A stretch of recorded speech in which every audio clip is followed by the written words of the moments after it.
بسم اللہ الرحمن الرحیم۔ السلام علیکم ورحمۃ اللہ وبرکاتہ۔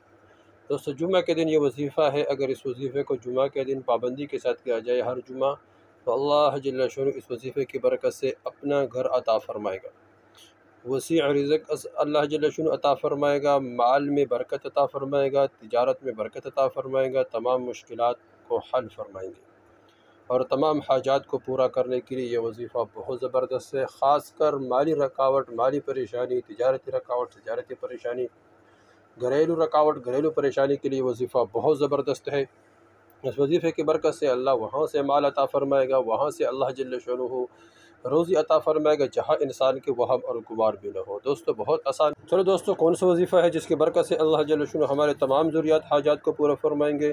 خاص کر اس وظیفے کو جمعہ کے دن کرنا بہت زبردست ہے۔ دو وظائف بتائیں گے۔ سب سے پہلے وظیفہ حضور صلی اللہ علیہ وسلم کی حدیث کا مفہوم ہے کہ جو آدمی جمعہ کے دن فجر کی نماز کے بعد سورہ یاسین پڑھتا ہے، اس کے بعد سورہ صافات پڑھتا ہے، اس کے بعد اللہ جل شانہ سے دعا مانگتا ہے، تو اللہ جل شانہ اس کی دعا کو کبھی رد نہیں فرمائیں گے۔ دوستو، یہ بہت مجرب عمل ہے، بہت مجرب وظیفہ ہے، اس کو ضرور کیجئے اور ہر جمعہ کو کیجئے، اور جتنے بھی پریشانی ہے، مشکلات ہے، ضروریات ہے، حاجات ہے، وہ اللہ جل شانہ کے سامنے رکھ کے انشاءاللہ اللہ جل شانہ اس وظیفے کی برکت سے تمام مشکلات حل فرمائیں گے، تمام ضروریات حاجات اپنے غیبی خزانوں سے پورے فرمائیں گے۔ دوستو، دوسرا وظیفہ بہت آسان ہے۔ جمعہ کے دن وہ فجر کی نماز کے بعد یا عصر کی نماز کے بعد، مغرب کی نماز کے بعد، کسی بھی، لیکن اگر فجر کی نماز کے بعد یہ وظیفہ کر لیا تو یہ بہت زبردست ہے۔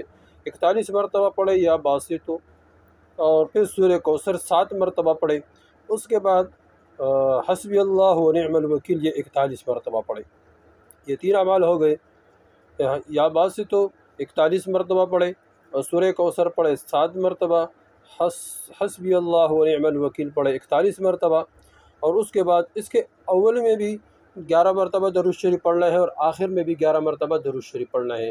یہ اول آخر 11 مرتبہ درود شریف پڑھنا ہے، 41 مرتبہ یا باسطو پڑھنا، اور اس طرح 7 مرتبہ سورہ کوثر پڑھنا اور 41 مرتبہ حسبی اللہ و نعم الوکیل پڑھنا۔ یہ 3 اعمال ہو گئے، یعنی، اور اس کے بعد درود شریف پڑھنا 11 مرتبہ۔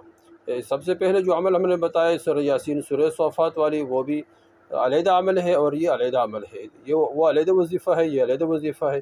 دوستو، یہ جمعہ کے دن یہ دونوں وظائف پابندی کے ساتھ کریں۔ اگر وہ فجر کی نماز کے بعد کر لیا وہ سورہ یاسین، سورہ صافات، تو یہ ظہر کی نماز کے بعد پڑھے یا عصر کی نماز کے بعد پڑھے یہ وظیفہ، یا یہ بھی فجر کی نماز کے بعد پڑھے۔